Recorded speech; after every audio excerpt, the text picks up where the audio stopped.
Bonjour à tous et à toutes, bienvenue à l'émission Ça se passe chez vous. Alors, comme vous pouvez voir, aujourd'hui, c'est pas Jean-Pierre qui est présent pour faire l'animation de l'émission. Je me présente, Herman Charret.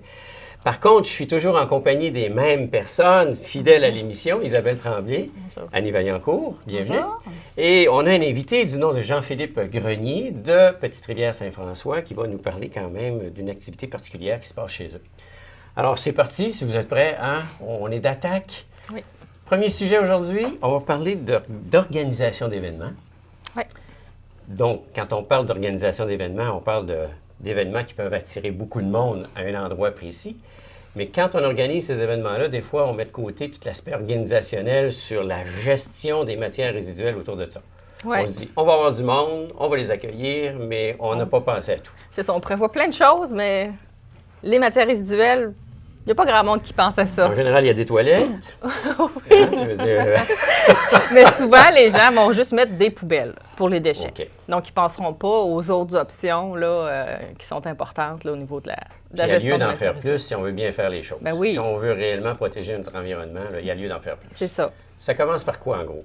Bien, dans le fond, quand tu prépares ton événement, il faut que tu commences par la règle des 3 RV. Donc, j'en ai parlé dans une émission ultérieure. Je vais me faire plaisir de le redire. Réduire à la source. Oui. Réutiliser le plus possible. Recycler.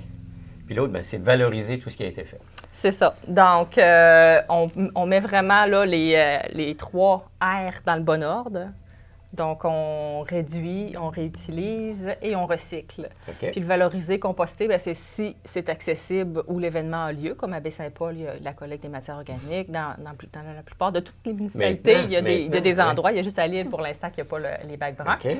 Mais donc, si c'est possible, on peut mettre la partie matière organique aussi là, dans notre événement, là, dans la préparation de l'événement. Mais dis-moi, Isabelle, si on dispose le bac brun, comment est-ce qu'on se départit de ces matières-là par la suite? Est-ce que la collecte peut venir se faire sur le site de l'événement? Oui, c'est sûr que ça peut être fait. Si, disons, le lieu en tant que tel n'est pas desservi par la collecte des matières organiques, nous, on peut dire à l'entrepreneur, telle semaine, tu vas à tel endroit ramasser des bacs. Parce qu'on le fait déjà quand les gros événements louent des conteneurs à ordures parce qu'ils prévoient avoir beaucoup d'ordures. Ils ne louent jamais de conteneurs de recyclage, par exemple. Oh. Mais, tu sais, on envoie des fois les camions à ces endroits-là, c'est des endroits supplémentaires. C'est comme inclus dans le devis qu'on peut avoir des... Donc, c'est pas un gros effort pour le promoteur de l'événement, sachant que de toute façon, on va venir chercher les ordures, on pourrait venir chercher les autres déchets.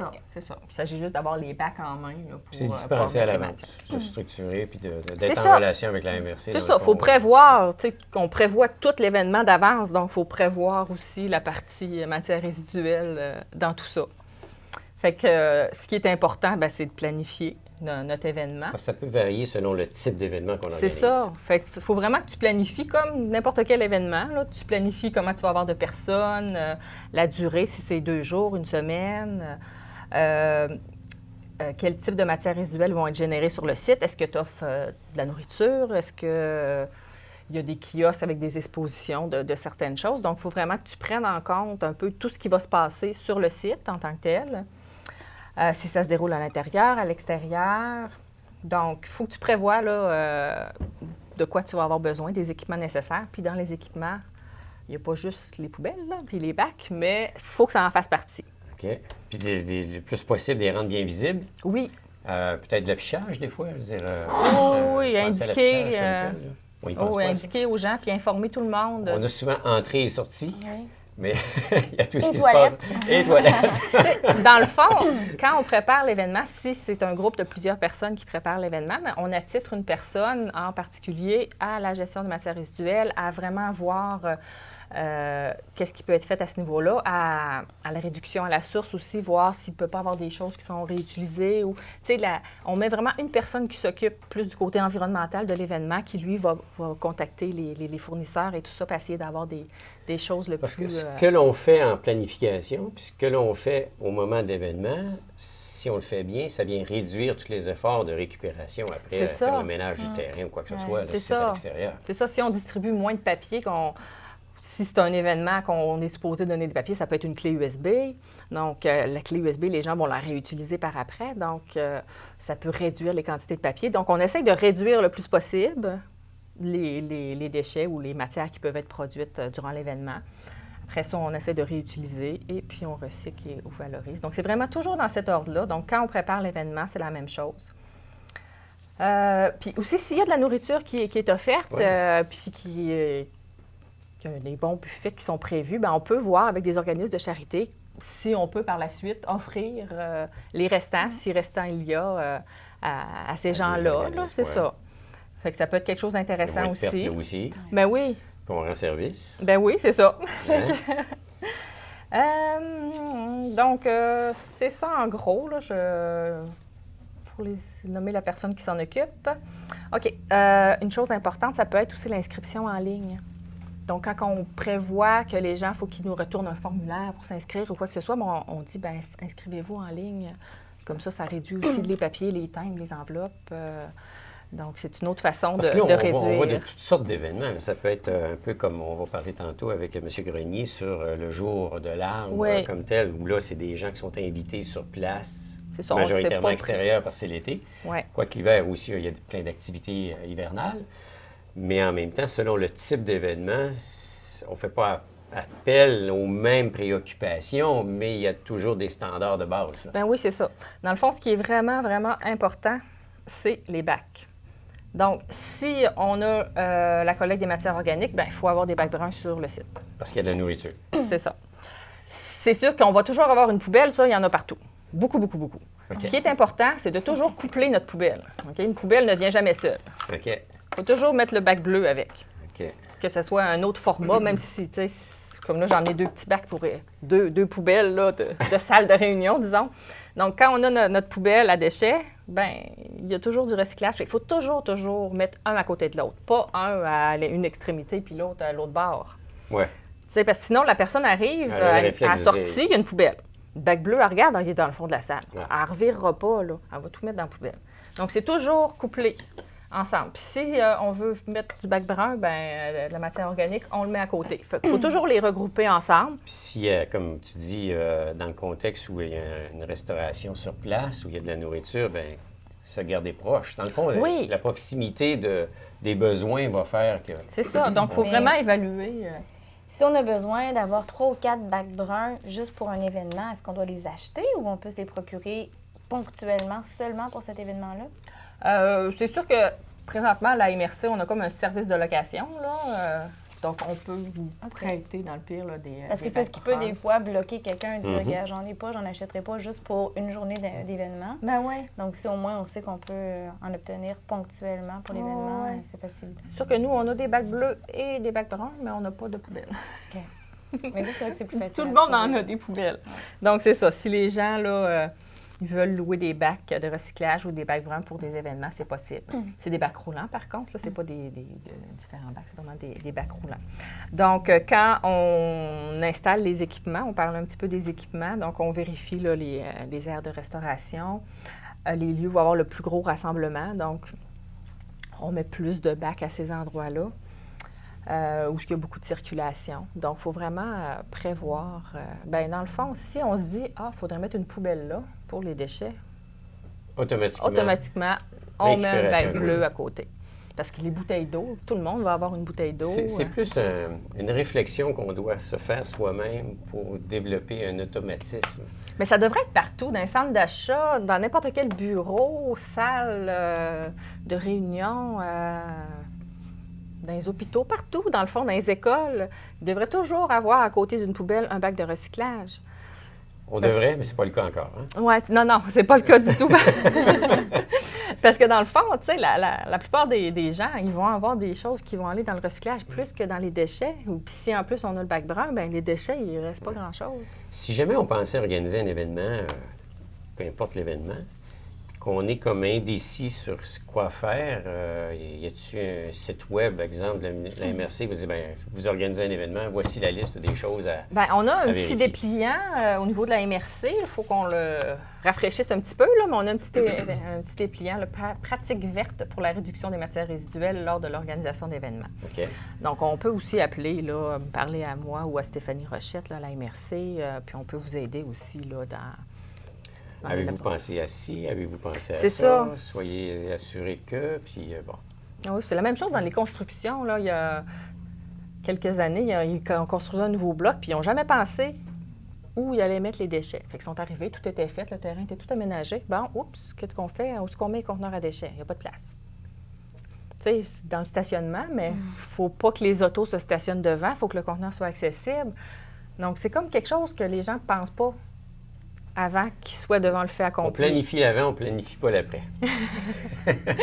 Mais il faut vraiment là, penser dès le début, là, inclure vraiment là, cette portion-là. Là. Il y en a tout le temps des déchets, des matières recyclables, c'est sûr. Alors, il faut faire appel à l'individu comme tel, qui, lui, faut qu'il réfléchisse un peu à sa conscientisation, de dire, bien, moins consommer ou moins jeter pour jeter, mais être plus conscient de si je fais tel geste ou si je pose tel geste, je sauve un peu mon environnement. En tout cas, je participe effectivement à protéger mon environnement. Ben oui. Il y a l'autre élément qui sont les organisateurs, qu'eux autres doivent réfléchir à j'organise, je vais avoir du monde et comment je me pas répartis, mais je me prépare à gérer finalement les différents déchets qui peuvent y avoir. Mm-hmm. Alors finalement, c'est de part et d'autre. Il y a celui qui participe et il y a celui qui organise. Oui, non, c'est sûr. Mais pourtant, Isabelle, maintenant, presque à chaque fois qu'on regarde le dépliant d'une programmation d'événements, on voit presque toujours une mention, tu sais, cet événement se préoccupe de l'environnement. Tu sais, il me semble que moi, personnellement, ce que je vois, il y a toujours une mention à l'effet que, moi, dans mon travail, on en organise avec d'autres municipalités ou d'autres MRC, puis il y a toujours cette préoccupation-là. Fait que je pense que c'est quand même encourageant. Oui, mais souvent, ils vont avoir beaucoup plus de poubelles quand même que de bacs de recyclage. Mais tu sais, souvent, on va penser à avoir des pichets d'eau ou des gros 4 litres plutôt que donner des bouteilles à tout le monde. Ça, moi, je le vois quand même fréquemment. Là. Ou des systèmes de vaisselle, que les gens peuvent faire leur propre vaisselle après avoir mangé. Oui. Ça, on le voit de plus en plus. Ah! Ouais. Au moins du recyclage. C'est une gestion, ça aussi. Là, ben oui, c'est ça. Des assiettes de carton, des ustensiles de plastique, c'est du déchet. Oui, c'est ça. C'est une autre petite section. Là, surtout que les compagnies de savon, hein, ils nous le disent, là, utilise un tel, tu vas en faire plein plus. C'est meilleur que l'autre. C'est ça. Donc, c'était un autre point de ma présentation. Donc, dans le fond, qu'est-ce qui est mieux d'utiliser? Si vous avez de la nourriture à offrir sur votre site, qu'est-ce que vous utilisez? De la vaisselle réutilisable, de la vaisselle compostable, de la vaisselle recyclable. Donc, ce qui est vraiment recommandé, c'est la vaisselle, bien entendu, réutilisable que l'on lave après. Mm-hmm. Donc, c'est sûr, c'est peut-être pas possible partout, mais c'est vraiment ce qui est vraiment l'idéal. Les couverts compostables, ça serait l'idéal aussi, mais pour l'instant, nous, le centre de compostage ne prend pas les assiettes ou les ustensiles. Donc, ça s'en va aux poubelles. Oui. Donc, là, pour l'instant, ça va aux poubelles. Donc, c'est pas recommandé de prendre ce genre des verres ou en amidon ou des choses comme ça là, qui vont se décomposer. Okay. Donc, pour l'instant, en tout cas, c'est pas une bonne option dans notre MRC. Donc, ce qui vient après les couverts réutilisables, c'est les couverts recyclables. Donc, on achète des assiettes en plastique qui ont vraiment le logo, des verres en plastique qui ont le logo du recyclage. Donc, c'est l'option là, qui vient après les vraies assiettes et les vrais ustensiles. Par contre, il faut s'assurer que les gens ne jettent pas dans le bac bleu le contenu de l'assiette au complet. Il faut quand même vider s'il y a un surplus. Là, le petit bac brun. Oui, c'est sûr que s'il n'y a pas le bac brun, bien, on met le surplus dans les ordures, mais s'il y a le bac brun, on met le surplus dans le bac brun et les assiettes et les verres dans le bac de recyclage. Donc, ça demande un petit travail, là, mais la gestion, c'est ça. C'est toujours... Une saine gestion. Il y a des saines habitudes de vie. C'est ça. C'est ça. On le fait chez nous, fait qu'il faut le faire aussi à l'extérieur. Puis la pire option, bien, c'est vraiment les couverts jetables ou biodégradables, parce que biodégradable, même si c'est un plastique, si c'est biodégradable, on ne le met pas dans le recyclage parce qu'il va se dégrader puis ça vient contaminer. On a tellement été conditionnés avec le temps pas à réutiliser, mais à jeter. Oui. Les compagnies fabriquent des produits puis jeter après usage. Bon. De changer cette habitude-là, c'est pas évident. Non. Heureusement qu'on en entend parler de plus en plus. Merci. Ben oui. Heureusement qu'il y a des jeunes qui sont de plus en plus conscients, qui nous le disent. Hey, pourquoi tu as fait ci? Pourquoi tu as fait ça? Pas peur. Ça aurait pu y penser. C'est vieux, dans le fond, qui ont de la misère à changer les habitudes. On est ancrés. Mais avec le temps, je pense, avec l'effort, Oui. puis à force de le dire, on va finir par y arriver. C'est certain. On s'en va dans le bon chemin. En tout cas, tranquillement, là, on va... Alors, c'est un pensez-y bien. Si vous Oui. pensez organiser un événement, hein, il y a une planification qui se fait. C'est ça. Puis pensez à l'environnement là-dedans. C'est en plein ça. Merci Isabelle. Ça m'a fait plaisir. Nous, on va faire une petite pause. Une petite pause, elle sera pas longue. Puis on est de retour juste après. Alors, soyez des nôtres.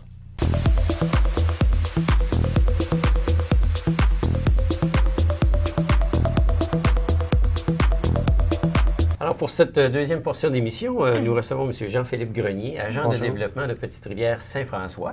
Bonjour. Bonjour, bonjour. Bienvenue à l'émission. On va parler d'une journée spéciale qui se passe à Petite-Rivière Saint-François. Ça a lieu le 31 mai, puis ça s'appelle le Jour de l'arbre. Oui, exactement. En fait, depuis quelques années déjà, Petite-Rivière Saint-François et le conseil municipal organisent une journée on pourrait dire une journée exclusive à l'environnement. Là. Dans le fond, On célèbre l'environnement. on célèbre l'environnement, c'est le printemps, on sort de l'hiver frisquet, comme on l'a connu cette Froid année. cet hiver, ayons pour faire des mots. Quand frisquet, glacial. Et, Je ouais. trouve peu généreux. Oui, quand même. Et puis, c'est ça, on en profite là, pour justement là, faire des kiosques environnementaux qui touchent en fait l'embellissement, le paysage, fleurir la maison, l'horticulture, donc dans le fond, le jardinage, tous des aspects en fait de printanier, tous des kiosques C'est ça. à On thématique célèbre le printanière. printemps Ouais, aussi exactement. avec ça. Ouais. Parce que dans les fêtes, arrive le printemps, on a hâte. Là. Ouais. Un, que ça verdisse. Deux, qu'on travaille sur notre terrain. Mhm. Qu'on fasse des petits travaux pour rendre ça beau et accueillant. Exact. Alors, Petite-Rivière, avec la Journée de l'arbre, vient nous aider, vient nous Ouais. informer, quoi. Exactement. On essaie d'en profiter. En fait, le mois de mai, c'est le jour, le mois de l'arbre, pardon, pour le ministère des Ressources naturelles.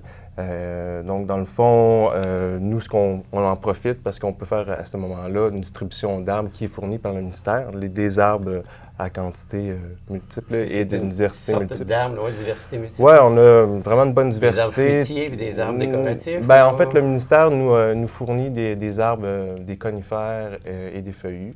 On essaie de toucher, en fin de compte, d'aller chercher des arbres qui correspondent à notre zone climatique, comme nous, on Zone a... 3, zone 4 ici. C'est zone 3, si je ne me trompe pas. Mhm. Et puis, donc, dans le fond, on va chercher des conifères, des épinettes, du pin rouge, du pin blanc, de l'érable à sucre, de l'érable rouge, des choses qu'on retrouve beaucoup à Petite-Rivière Saint-François. Par contre, Petite-Rivière Saint-François, elle a quand même une particularité, c'est-à-dire que tout ce qui concerne le sud de la rue principale, au cœur du village, mais on a des restrictions réglementaires concernant la hauteur des arbres. Donc, on ne peut pas planter n'importe quoi. Fait qu'on en profite pour distribuer des arbres qui sont de petite taille. On peut les appeler les arbustes, puis généralement, ces arbustes-là, ce qu'on retrouve, c'est souvent des arbres fruitiers, ce qui est intéressant souvent. Donc, on en profite pour aller chercher des arbres fruitiers, comme cette année, on a du cerisier qu'on distribue et on a aussi de l'églantier, qui est en fait des fleurs sauvages. On a aussi des vignes qu'on distribue, mais ça, c'est vraiment... On va faire un raisin, nos raisins. Oui, exactement, mais c'est ça s'appelle des vignes Après le sirop riveraines. d'érable de Petite-Rivière, ça va être Ben le oui. vin de Petite-Rivière. Ben oui. On a aussi des pommiers, des Macintosh en racines nues qu'on vend. Là, on les donne pas, on les vend plutôt parce que ça coûte relativement cher. Donc ça, c'est vraiment notre kiosque là, de distribution d'arbres et d'arbustes. Aussi, Petite-Rivière Saint-François est bien connu pour sa villégiature, ses nombreux terrains là, qui sont en zone forestière. Donc, on donne la chance aux gens qui sont intéressés à avoir de l'information sur le déboisement de leur terrain pour pouvoir implanter une maison. On appelle ça du déboisement responsable. Aussi, concernant les lagages, la vue, la vue au fleuve est super importante à Petite-Rivière Saint-François, même que partout dans Charlevoix, c'est comme ça. Mais il y a des méthodes qui sont vraiment plus responsables, qui respectent mieux l'arbre que certaines autres méthodes. Parce qu'on a déjà vu des beaux terrains sur le bord de cours d'eau, et là, on arrive et on achète un terrain boisé, mais là, on coupe tout pour construire. Oui, exactement. Aïe, aïe, aïe. Nous, on essaie de ne pas encourager ça. Donc, c'est pour ça qu'on a des aspects réglementaires qui cadre ça, mais il y a aussi toute la question de la sensibilisation. Fait qu'on en profite pour aller chercher ceux qui savent bien le faire. Avec nous, cette année, on a la courbe de l'arbre, là, Simon Blais, qui va venir nous parler des élagages et du déboisement responsable. Aussi, bien entendu, Petite Rivière Saint-François, ça fait quelques années déjà qu'ils sont avec les Fleurons du Québec. Et puis, on veut poursuivre toutes nos actions qui touchent l'embellissement de tous nos parcs. Et surtout, cette année, on veut promouvoir l'embellissement des propriétaires, des propriétés privées, donc qui fassent des efforts au niveau de la réaménagement paysager. C'est tellement joli quand tu te promènes, puis il y a de la couleur, c'est vivant. Oui, tout à fait. Il faut avoir le pouce vert un petit peu, par exemple, mais... Oui, mais c'est pas donné à tout le monde d'avoir ce réflexe-là, d'embellir systématiquement leur propriété. Quoique, Petite Rivière Saint-François, tu n'as pas besoin d'embellir beaucoup pour que ça soit beau. Là. Il y a le fleuve à proximité, le paysage est magnifique. Mais on essaie quand même d'encourager. Fait on offre cette année un lot, une bonne diversité de vivaces à nos citoyens à prix très, très, très bas. Des vivaces en plus, c'est le fun, parce qu'une fois que c'est là, c'est récurrent, donc d'une année à l'autre. Oui, exactement. Donc, on est allé chercher des espèces qui fleurissent bien à différentes périodes de l'année, qui vont donner du cachet aux propriétés. Donc, c'est avec le Centre Jardin de la Baie qu'on va faire ce petit projet, ce petit kiosque numéro 2 là. 3. Non, c'est le kiosque numéro 3. Oui, c'est ça. Et puis, avec ce petit coup de pouce pour embellir, mais on fait un concours d'embellissement. OK. C'est-à-dire qu'à l'automne, il va y avoir quelqu'un qui va aller un espion. Discrètement voir les bons coups et les mauvais coups en termes d'embellissement. Parce qu'il faut savoir qu'à la Journée de l'Arbre, on va pouvoir s'inscrire en prenant des vivaces à très bas prix, on peut s'inscrire en même temps pour le concours. Donc, à la fin de l'été, il va y avoir quelqu'un qui va aller voir les maisons pour savoir qui se mérite plusieurs prix. En fait, il y a quelques prix qui sont prévus, mais j'en dis pas C'est plus. une récompense. Là. Je veux dire, dans le fond, on le fait pour soi, mais si ça vient enjoliver et égayer... Là, il peut y avoir des bonus qui peuvent être donnés. On va les prendre. Aussi, cette année, en fait, on s'est aperçu que, les cours d'eau, la qualité de l'eau, la qualité des berges demeure très importante. C'est pas cette année qu'on s'en a aperçu, on s'en aperçoit toujours, mais cette année, on veut comme un petit peu plus sensibiliser là-dessus, mettre un peu plus l'accent, et puis c'est là qu'on va inviter, en fin de compte, l'OBV de Charlevoix-Montmorency pour donner quelques conseils. Parce qu'il ne faut pas oublier que Petite Rivière Saint-François, ils ont subi beaucoup d'érosion des berges à travers les 300 dernières années. Il faut penser au début de la colonisation, ça faisait 150 mètres de plus long là, vers le fleuve. Tous ceux qui viennent effectivement à Petite Rivière puis qui s'en vont au quai, on est une grosse pierre, puis il y a effectivement un genre de petit monument, là, un rappel qui dit qu'ici, il y avait antérieurement l'église de Petite Rivière Saint-François. Oui, exactement. Mais elle est dans l'eau aujourd'hui. Elle était dans l'eau, carrément dans l'eau, effectivement. Donc, c'est là qu'on voit qu'il y a eu beaucoup d'érosion à Petite Rivière Saint-François. Puis, ce qu'on veut, ce qu'on souhaite, c'est que les gens végétalisent leur berge un petit peu plus, leur rive, dans le fond. Et puis, c'est là qu'on va distribuer, en fin de compte, à ce kiosque des espèces qui sont vraiment plus typiques. Sans racines sur le bord. Exactement. Peuvent résister un peu aux vagues ou aux glaces ou ces choses-là. Exactement, puis qui vont tenir le coup, puis qui vont faire en sorte que la berge ne se dégradera pas. C'est là qu'on va donner justement de l'églantier, de la fleur sauvage, qui est beaucoup appréciée des citoyens. On en retrouve beaucoup à l'île aux Coudes, d'ailleurs. Puis ça tient bien les berges. C'est là aussi qu'on va distribuer la vigne riveraine. Elle porte bien son nom. En plus, elle fait des fruits. Fait que c'est un 2 pour 1, quoi. Ah oui, Et puis, mais il y a aussi, en fait, il y a une autre réalité dans Petite Rivière Saint-François qui est les nouvelles constructions en terrain de villégiature. Les gens, construisent leur maison, mais ils n'ont pas nécessairement l'habitude de végétaliser leur terrain systématiquement. Or, c'est des terrains qui sont souvent en pente. Il y a de l'érosion par exemple. Exactement, il y a de l'érosion, il y a du ruissellement, ça contamine les cours d'eau, ça crée des matériaux difficiles à gérer dans nos fossés et tout ça. Donc, on veut encourager la végétalisation plus rapide qu'elle l'est en ce moment. Donc, c'est pour ça que... De là l'importance de ne pas tout déboiser quand on construit. Oui, exactement. Ça c'est tellement beau avoir des arbres sur le terrain, de toute façon. Oui. Puis, donc, justement, à ce kiosque-là, on en profite pour complémenter la distribution d'arbres. On a un dernier kiosque. On est chanceux cette année. On a Isabelle avec nous. Ah, bon. On va parler environnement. Ah, tout à Arrangez fait. le gars des vues, Eh ça. Oui, oui, quand même. En fait, c'est que Petite Rivière Saint-François a, pour sa première année, reçu le bac brun. On a essayé de faire un peu de sensibilisation à savoir comment on l'utilise comme il faut. Ceci dit, il faut souvent répéter. Et puis, on en profite à cette journée-là pour répéter un peu comment ça fonctionne le bac brun. Les gens se posent beaucoup de questions. Je pense qu'Isabelle a reçu des commentaires, des interrogations. Puis, on va en profiter au jour de l'arbre du 31 mai pour donner un peu plus d'informations, à savoir comment ça fonctionne. Puis si le monde sont daltoniens, ben Ouais. hein, ils ont des problèmes de couleur. Le plus gros bac, c'est les déchets. Le bleu, c'est la récupération. Puis le plus petit, c'est... Ah, daltonien, on voit pas bien le brun je sais pas. On a des problèmes de couleur. Je suis pas daltonien, je peux pas me manifester. Moi, je le suis à l'occasion. L'occasion.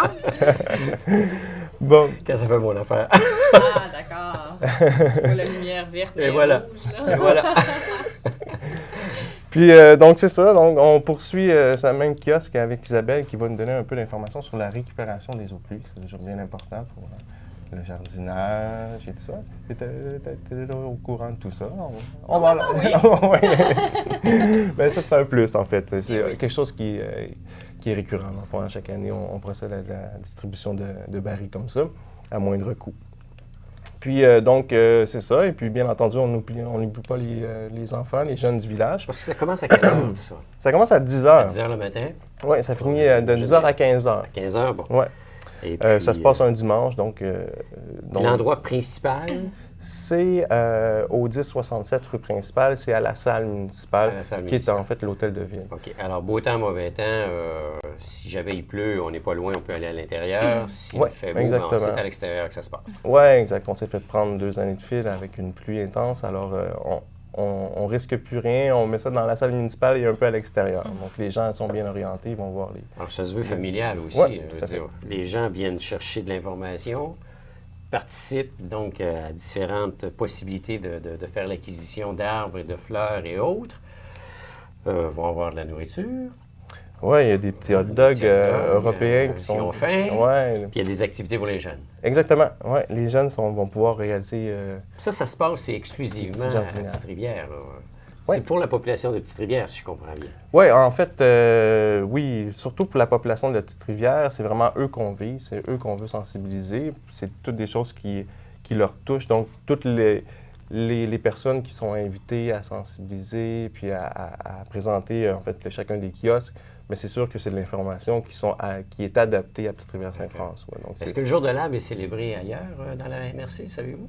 Habituellement, oui, chaque municipalité donne des arbres à des dates À différents moments. là. Ils font chacun leur promotion. OK.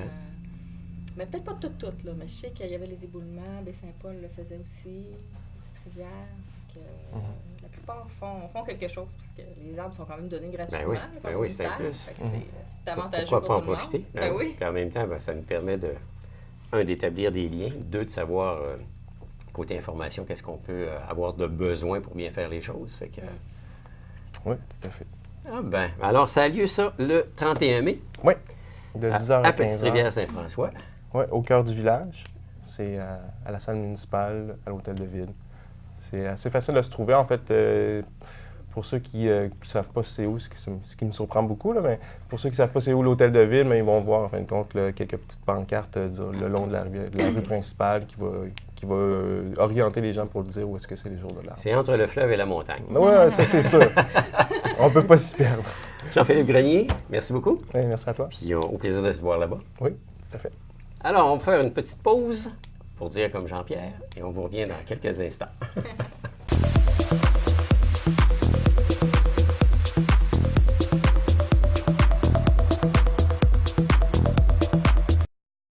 Le décor ainsi que l'ameublement que vous voyez dans cette émission est une gracieuseté de votre BMR S Duchesne Incorporé. BMR, la force de la rénovation. Annie Vaillancourt, bonjour. Bonjour. Ça va bien? Ben oui. On va parler aujourd'hui, comme à l'habitude, de patrimoine, mais dans un contexte assez particulier, qui est une vidéo documentaire qui s'appelle « De village en village, le patrimoine se distingue Tout à fait.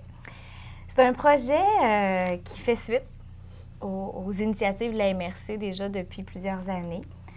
On a au départ beaucoup travaillé sur le patrimoine bâti. D'ailleurs, dans les dernières émissions, on a parlé des inventaires, etc., qu'on a fait sur les bâtiments résidentiels. On a vu des beaux exemples. Oui, et sur les bâtiments agricoles. Donc, on s'est d'abord beaucoup intéressé au patrimoine bâti. Ensuite, on s'est dirigé un peu vers les savoir-faire, mais toujours en lien avec le bâti, donc les savoir-faire, les artisans qui avaient la connaissance pour intervenir sur le bâti.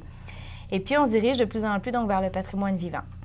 Alors, on a voulu produire un document par souci de sensibilisation.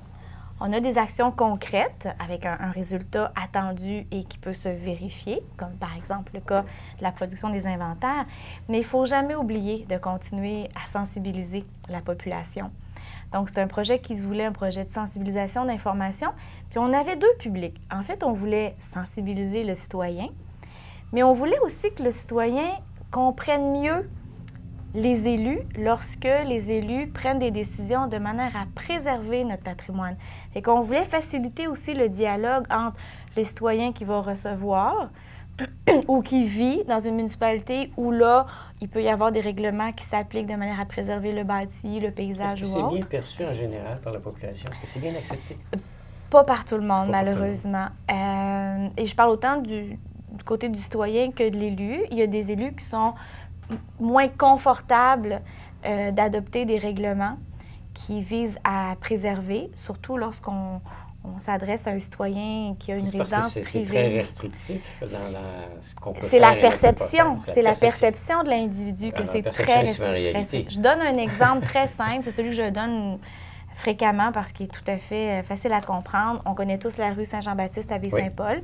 Très belle rue avec des bâtiments d'intérêt patrimonial extrêmement pertinents.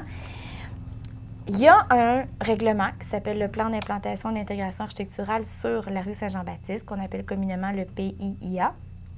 Et ce règlement-là va dire, pour un bâtiment de tel type architectural, normalement, par exemple, on a une fenêtre à carreaux en bois, 6 carreaux en bois. Si le propriétaire doit ou veut la changer, on lui demande de préserver le modèle. Donc, il va devoir avoir une fenêtre à carreaux, 6 carreaux, mais on ne l'oblige pas à aller vers le bois. Okay. Parce que c'est pas une action irréversible, c'est ça. C'est l'apparence plus que d'autres choses. Oui, pour l'instant. Parce que si 6 ans plus tard, un nouveau propriétaire décide, lui, de le mettre en bois, c'est possible sans qu'on ait touché à l'enveloppe du bâtiment. Donc, c'est pas une action irréversible. Donc, la perception que c'est très contraignant, là, le modèle n'est pas nécessairement beaucoup plus cher que l'ouverture. Je pense qu'il y a certains édifices qui, eux, sont très réglementés, ou dire je ne peux pas faire ce que je veux comme modification dans la maison. Ça, c'est le bâtiment qui est classé. Donc, c'est un classement immeuble patrimonial par le ministère de la Culture. Donc, c'est le gouvernement qui classe. On en a très peu, nous, dans notre région. Oui. C'est des bâtiments comme, par exemple, les Moulins. On a le domaine Simon à Baie-Saint-Paul, la maison de René Richard.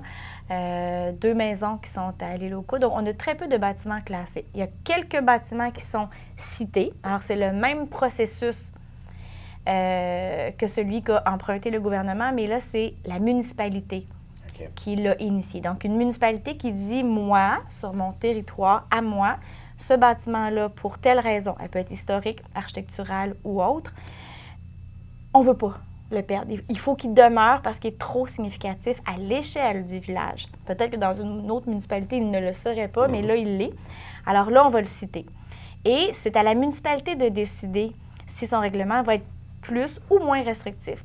Il pourrait dire la couleur de la peinture doit être celle-ci ou celle-ci, le type de matériau. Mais souvent, dans la couleur, il y a une palette, il y a une palette possible. C'est ça. Donc, ça va souvent être les matériaux, la forme, surtout la dimension des ouvertures, gabarit, alors, toiture. La perception n'est pas aussi restrictive, comme tu le dis, que ça l'est en réalité. Bien, je pense que les municipalités, de plus en plus, sont conscientes que c'est important de préserver, de faire des efforts, mais il faut le faire avec une certaine souplesse pour que, justement, ça soit bien accepté du citoyen et que là, tout le monde travaille et se dirige dans la même direction pour travailler ensemble à préserver le bien ou le paysage. Alors, c'est ce qui fait qu'on a une belle rue Saint-Jean-Baptiste. Oui, puis à Petite-Rivière aussi, si je ne me trompe pas, hein, il y a des règlements, au moins un règlement, je pense, qui n'est peut-être pas adopté, qui visait à préserver le vers... Oui, en fait, il y a le domaine du ruisseau, qui a un plan d'intégration et d'implantation architecturale. Il y a le domaine Aligorie aussi, qui est un site du patrimoine. Donc, il y a quelques règlements comme ça. Ils ne sont pas nombreux parce qu'effectivement, souvent les élus, ils veulent s'assurer que tout le monde va être d'accord. Ce ne sera pas possible déjà d'avoir l'ensemble des citoyens d'accord. Mais si on travaille avec eux, on les informe, on présente les projets, on fait des soirées de consultation, etc., pour trouver le juste milieu, qu'est-ce qui peut permettre d'atteindre nos objectifs tout en étant acceptable pour les citoyens, on fait déjà des efforts importants. Là. Parce que souvent, on questionne des modifications qu'on voudrait apporter à une résidence quelconque. On la questionne avant, mais une fois que tu vois le résultat final, après ça, tu te dis pourquoi j'ai questionné? C'est beau, ça vient enrichir tout l'aspect visuel et l'environnement, bien sûr. Mais il faut se rappeler ça, les élus ont la possibilité, avec les outils dont ils disposent, d'être souples puis d'adapter le règlement de manière à ce qu'il soit quand même recevable, là, sans dire vous ne faites que ça et rien d'autre. Ça, c'est plutôt rare. Il ne faut pas que les gens croient que c'est comme ça que ça fonctionne. Charlevoix, on est bien... comment dire, on est bien servi ou desservi au niveau patrimonial par rapport à l'architecture et tout ce qu'il y en est. Mais comme j'en parlais à la dernière émission, là, je m'éloigne un peu de ma vidéo, je vais y revenir. Mais comme je le disais, on a perdu quand même des plumes. Hein. Par rapport à l'inventaire qu'on a réalisé en 99-2000, on a perdu des plumes. Donc, le bassin de bâtiments d'intérêt patrimonial avec une cote bonne ou supérieure a diminué. Par contre, il y a beaucoup de bâtiments qui ont conservé des composants. Donc, si on regarde bien, ça peut être des corniches, les barottins des balustrades. Donc, on a des composantes bien préservées. Elles sont toujours là, mais il y a eu des interventions plutôt majeures sur certains bâtiments, comme si tu retires tes fenêtres à l'avant pour mettre des grandes baies vitrées, là, tu viens d'affecter beaucoup l'architecture du bâtiment. Donc, on a perdu des plumes.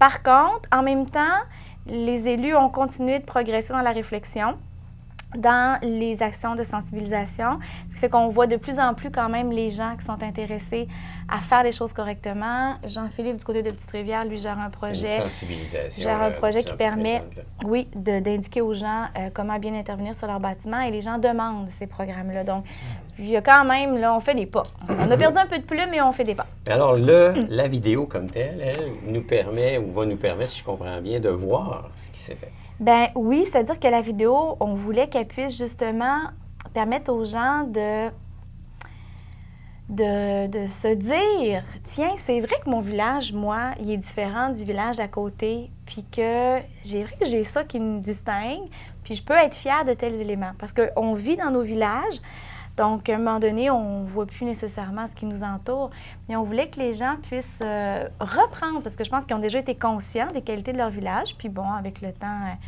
on en est moins conscients. Donc on veut que les gens se rappellent qu'effectivement, il y a des composantes qui les distinguent. C'est ça qui est important. Chaque village de notre MRC a sa couleur. On a des villages de l'arrière-pays, on a des villages en bordure du fleuve, on a des villages dans les cuvettes, on a des villages un peu plus hauts.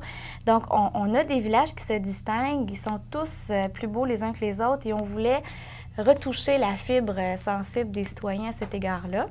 Donc, on fait un tour d'horizon des multiples patrimoines, patrimoine agricole, bâti, maritime, les savoir-faire, le paysage, etc. Donc, on fait une balade à travers Charlevoix. Donc, on va de village en village.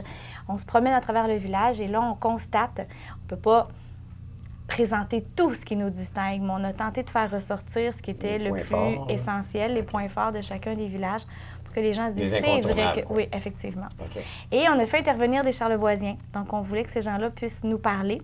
Donc, on a une quinzaine de Charlevoisiens, des monsieur et madame tout le monde, qui ont participé gentiment à la vidéo pour nous exprimer ce qui, eux, les frappe dans leur village ou ce qu'ils ont fait pour participer à préserver les composantes distinctives de leur municipalité. Alors, la vidéo est vraiment toute fraîche. Les gens pourront la voir sur le site Internet de la MRC de Charlevoix. Et à l'automne, on va laisser passer justement le printemps, l'été, où là, les gens ont envie d'être dehors. À l'automne, dans chacune des bibliothèques, il y aura une présentation, une projection publique. On veut qu'elle soit conviviale, sympathique, donc on amènera sûrement un café, petits trucs à grignoter, parce qu'on veut que par la suite, les gens puissent nous dire, eux, comment ils le voient, le patrimoine, puis est-ce qu'ils sont en accord avec ce que les Charlevoisiens de la vidéo ont exprimé, etc. Donc, des petites rencontres de projection. Parce qu'elle n'est pas très longue, c'est pas un film d'1h30, là, on ne s'en va pas comme au cinéma, ça dure 35 minutes, grosso modo. Oui, c'est ça, tout à fait, 34 minutes. Puis on l'appelle vidéo documentaire parce que, bon, ça documente quand même l'état de notre patrimoine, mais c'est vraiment très léger. On se balade à travers nos villages et là, on comprend mieux ce qui les distingue chacun. Puis si on ne prend pas sa voiture, on ne s'en va pas se promener d'un village à l'autre. Grâce à cette vidéo-là, on fait un tour d'horizon, une visite touristique. Oui, tout à fait, tout à fait. Parce que je me rends compte, je ne sais pas si c'est moi, côté perception, mais les gens sont très, comment dire, attachés à leur village et ne partent pas nécessairement dire, tiens, je m'en vais visiter un autre village. Bien, nous, quand on vient de l'extérieur, comme moi, je ne suis pas native de Charlevoix, c'est sûr que les fins de semaine, j'ai envie d'aller voir ailleurs parce que je trouve toujours encore les paysages très beaux. Bien, c'est que je trouve, c'est toujours très présent c'est ce qui fait la beauté. Oui, le fait que chacun des villages est joli. Des fois, j'ai le goût d'aller à la montagne, des fois, j'ai le goût d'aller en bordure du fleuve. Mais quand on est né ici, qu'on y a toujours habité, c'est sûr que le paysage, c'est notre quotidien. Peut-être qu'on pense moins d'aller voir un peu ce qui se passe ailleurs. Puis ça vaut la peine de le faire quand même. Oui. Sans vouloir tourner un bras puis faire la morale. Ça vaut la peine de se promener d'un village à l'autre parce qu'il y a tellement de choses, comme vous dites, à découvrir. Mais on souhaite que la vidéo donne ce goût-là. Bon, et ça va être là très bientôt, là, je veux dire, disponible? Oui, tout à fait. C'est donc le 5 mai que le lancement a eu lieu. Et les gens peuvent donc dès maintenant se rendre sur le site Internet de la MRC de Charlevoix, qui est mrccharlevoix.ca. C'est tout simple. Se rendre dans la section Culture et patrimoine et pouvoir visionner la vidéo. Et sinon, surveiller peut-être les journaux, la radio, la programmation des bibliothèques. Dès cet automne, à partir de septembre, il y aura donc une tournée dans chacune des bibliothèques pour permettre aux gens d'en prendre connaissance, mais de discuter avec tout le monde. Juste une petite parenthèse, on parlait de patrimoine vivant. Le vivant, là-dedans, c'est quoi? Donc, on peut dire patrimoine vivant ou patrimoine immatériel. Donc, ce sont les savoir-faire. Donc, ça peut être coutume, tout ce qui touche le conte, la danse, des personnages historiques. Donc, c'est très varié, mais c'est tout ce qui n'est pas matériel, comme par exemple le bâti. Tout ce qui humanise. Oui, tout à fait. Voilà. J'ai hâte de voir ça. Oui. Bien, merci. Merci. Alors, c'est déjà terminé. Hein? Ça s'est passé très vite, là, comme d'habitude. La semaine prochaine, Jean-Pierre va être de retour, normalement. Et bien, moi, je vous dis au revoir et à très bientôt. Merci.